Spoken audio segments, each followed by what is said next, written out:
Today we're pulling back the curtain on what cottage made really means. Real people making real products right here in the good old USA. I'm Lloyd Vogel, the CEO and co-founder of Garage Grown Gear, your hub for ultralight backpacking gear. This is a brand new series where we take a look behind the scenes at your favorite cottage gear brands to see where it all comes together. Today we're getting an exclusive look at one of our favorite brands and Minnesota locals, Brautigam Expedition Works. Pete Brautigam has spent 2 decades mastering tool engineering, driven by a lifelong passion for craftsmanship since high school. His meticulously crafted and designed outdoor gear and gadgets represent his mission to revolutionize outdoor gear with durability and sustainability at the forefront. I'm here today at Pete's workshop in Iron, Minnesota to show you what Brautigam is all about. Today I'm joined by Pete Brautigam of Brautigam Expedition Works, and we are up in Iron, Minnesota. Yes. Very exciting. And Pete, what do you do here at Brautigam Works? Well, we make ultralight backpacking gear, mostly out of titanium. Tweezers, spoons, sporks. Some really cool stuff Yeah. that I have no idea how it's made. So I'm excited to be able to take a tour of the space and have you all join us along. Yeah. Let's do it. Come on in.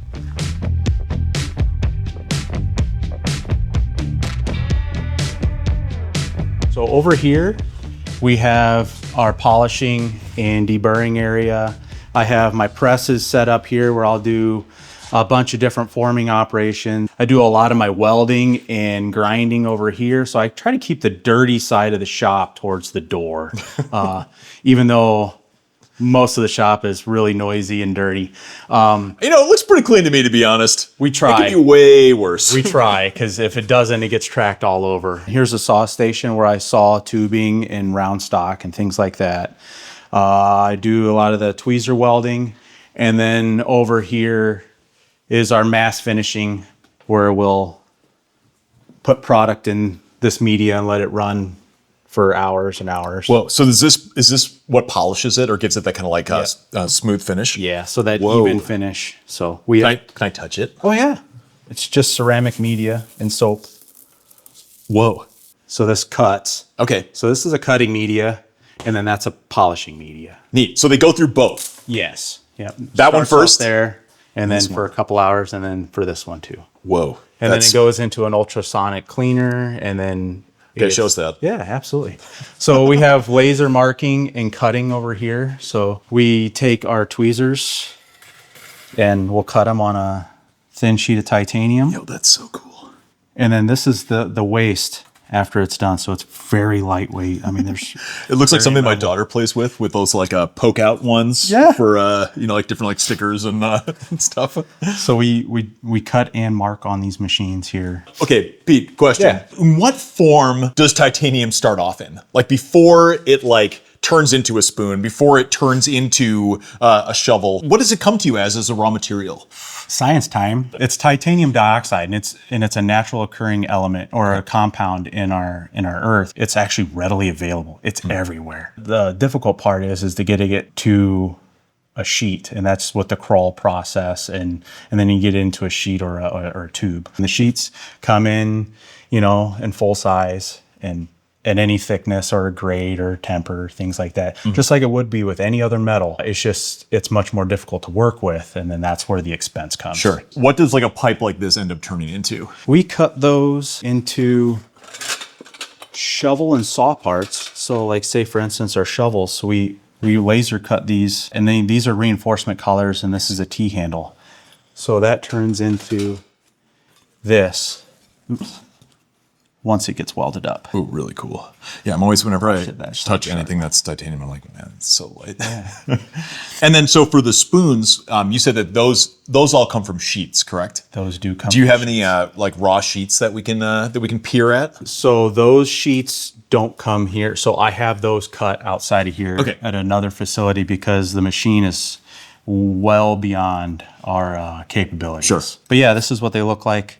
Actually, those are polished up. Whoa. This is what they look like raw. So these flat blanks, and the finish is really nice on them, and that's what we try to get. And then So they come to you as like this. Yep, except for the chamfering. She's done the chamfering already on them. So they're staged for me in this spot. And what was that fancy word you just used? Chamfering. Chamfering. Yep. So putting a little edge break on these, so when I form them up, it's not a sharp edge. That makes sense. So it's a feature Details. to make it nice. Details. Like there's 19 steps to make a spoon. Holy buckets. Okay, Pete, how do you turn that into the final product? When they come in as lasered, it has a really nice finish on this, but it's not good enough for eating ware yet. So what I have to do is there's little sparks on the back of this that I have to like sand down and get it to a nice smooth edge so it'll look fine in the tumbler, that sort of thing like that. So what I'm going to do is I'm going to sand down the back side of this. This is the bottom side where the sheet was lasered. Yeah. And then I polish both sides. So I take the oxide layer off. So titanium does rust, but it's to a form of titanium dioxide on the layer. Okay. It's a very thin layer, and I'm just going to remove it so it looks nice for anodizing, things like that. Sweet.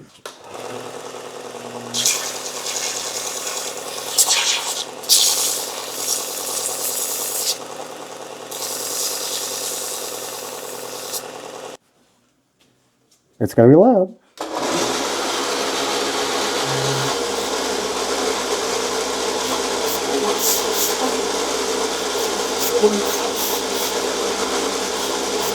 Oh man, you do that with the precision of someone who's done that thousands of times. So I make sure that they're all going the same direction. So I'm sorting which way the spoon is chamfered, and then I'm going to stamp our logo in it.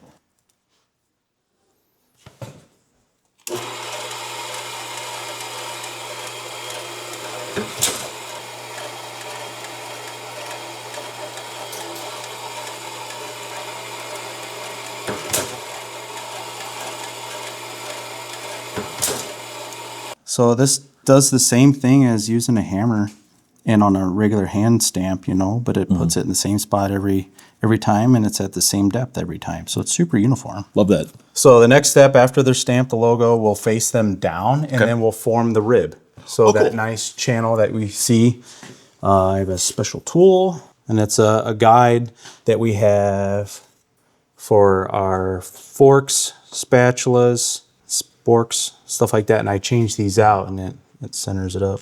Was there ever a consideration of just having it just continue to be flat, or did you always know that you wanted to have it be indented? In order to get into the ultralight space, you have to use geometry to create strength.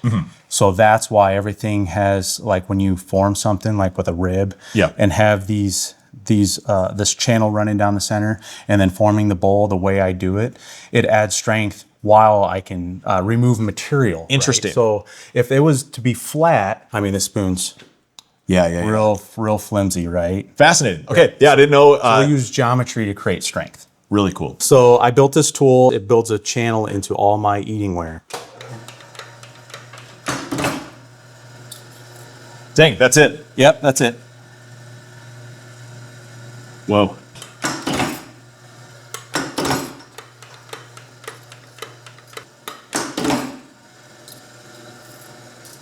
So now that I have the channel formed on these, what I do is I dress the end of this spoon to where the carabiner hole is flat. It's not necessary, but I think it makes a nicer product. Yeah. So all I do is I flatten it, just like that.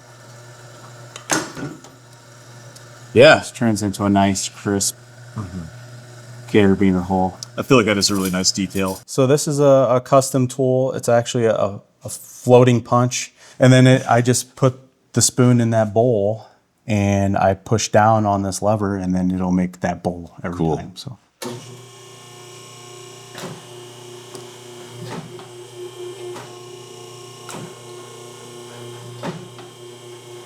Yo.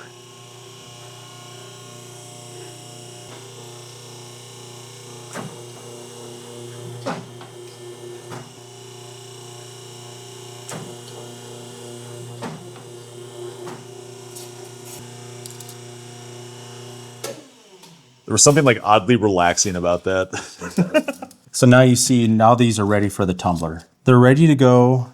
They're just sharp.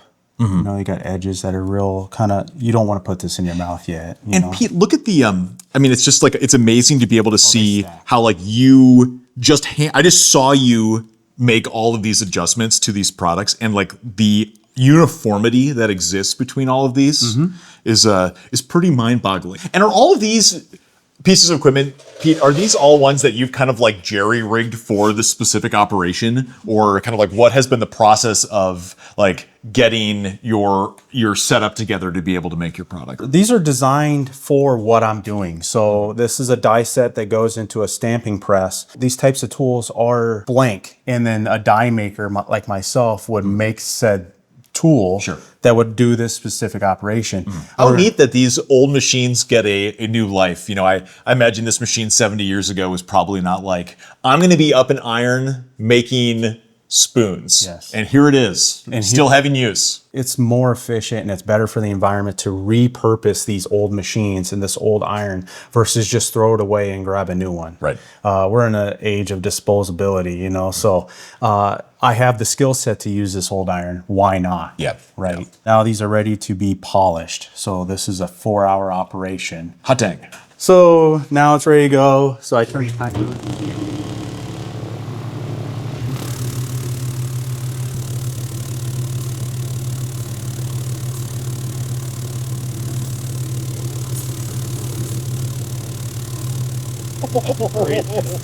That's so cool.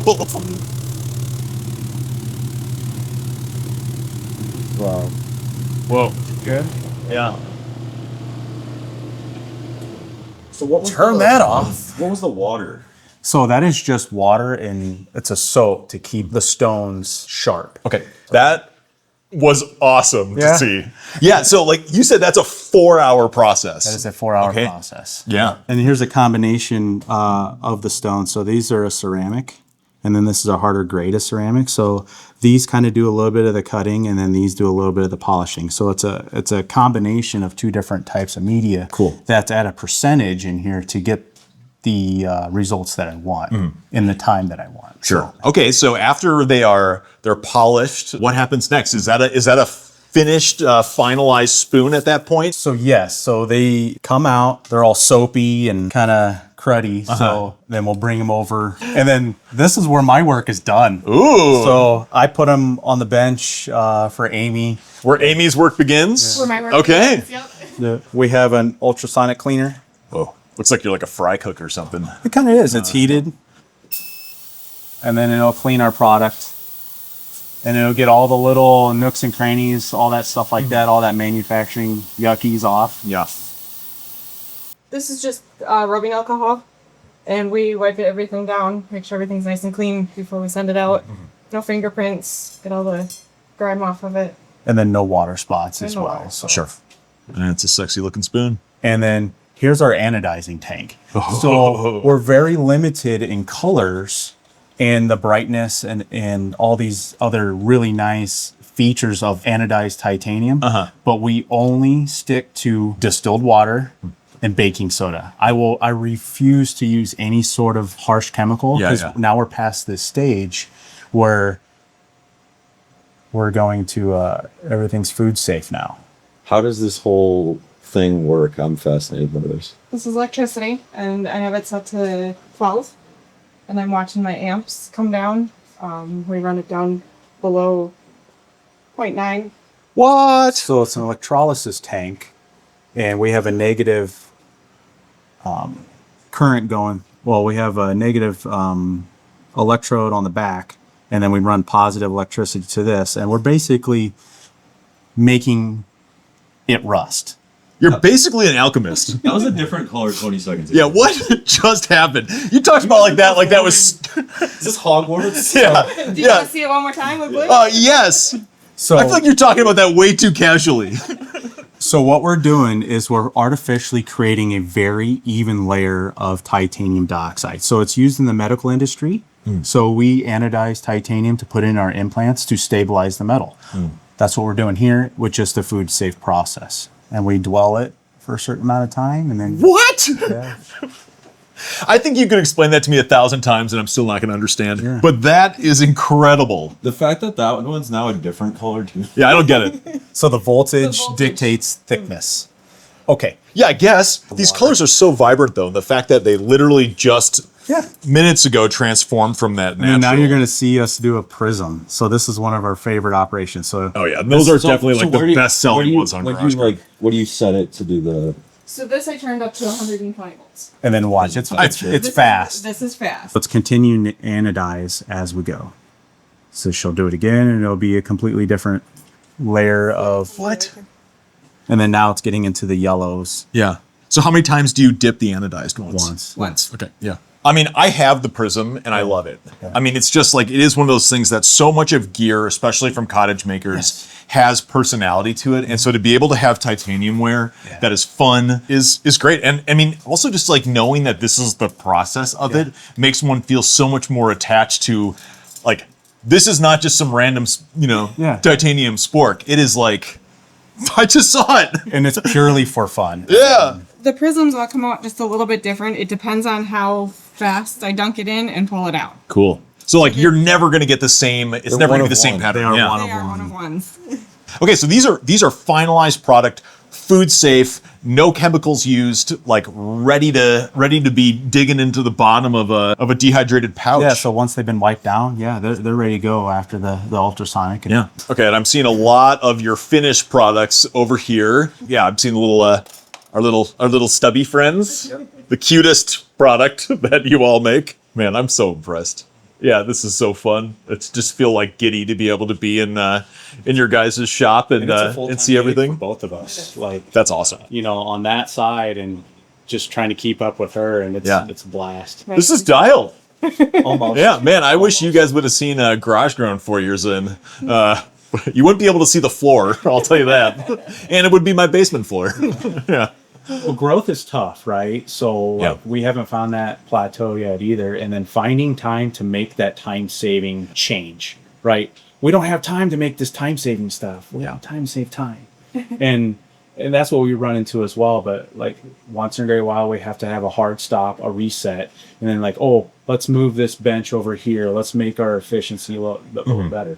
We're constantly looking to see where we can make things more efficient for ourselves, make things safer, make things more repeatable, better lead times for our customers. Yeah. So ultimately, that's what that means. So Hot dang, that's so cool. Like all and the just small like items. looking outside, if folks couldn't tell from the intro, we are in rural Minnesota. Yes, we are. We are 3 hours north of the Twin Cities. Some dirt roads to be able to get here. we have a good dandelion crop going on. You guys do. It's beautiful up here. We love working with you guys. It is a Likewise. pride and joy to be able to have such a cool Minnesota-based company. Yes. And just so appreciative to you guys for letting us come along and see the shop today. And it's awesome to peek behind the curtains. So It's a wonderful place to be working with Garage Grown. We wouldn't be the company that we are today without you guys. It's like starting off with just myself in this shop at a small trade show and then going from there. And it's never once in my life would have thought that like tweezers were going to be the thing. I mean, I made those out of a need, and here we are, making a few hundred a week. it's pretty awesome. Yeah. Congrats. Yeah. Thank you. Yeah. And if you like this type of video, we're going to be doing some tours with other amazing founders and makers.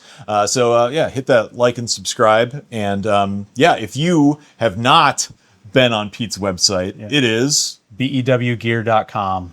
We have everything from our tweezers to our winter camping gear to small drops of very high-tech, high-end products. I know we have a lot of members of our community who are carrying pieces of your gear. So thanks for showing Thank us you so around. much. We'll catch you guys on another tour in the future. And thanks so much, Pete. Thank you.